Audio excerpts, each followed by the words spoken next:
Hatuna haja ya kugawana, hatuna haja ya kushangilia maovu yanayotokea upande mmoja na upande wa pili wakashangilia.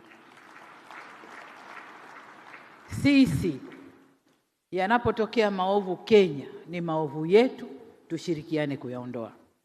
Yanapotokea maovu Tanzania, vivyo hivyo. Leo tulikuwa tunazungumza na Rais Ruto asubuhi,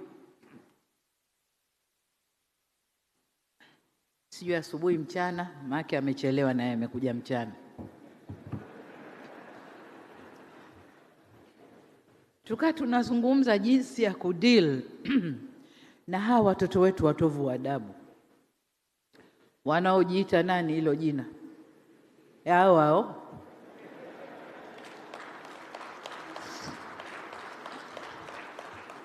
eti na wenyewe wanajifanya ni hao wa East Africa. Kwa hiyo popote wanakwenda kupigania demokrasi. Kwa hiyo wafanye fujo huku, wafanye fujo huku, wachome huku, wachome huku, wadisturb serikali zao. Nikamwambia Ruto, we have to send firm on this watovu wa adabu hao. Tusichague wa Tanzania au wa Kenya. Wakija kwangu na chapa mikwaju, wakija kwako chapa mikwaju, ili wakae sawa. Na hapo tutapata jumuiya ambayo ina watu wenye heshima na ina watu walionyooka. Neno demokrasi lisituchafulie nchi zetu wala mila zetu wala desturi zetu.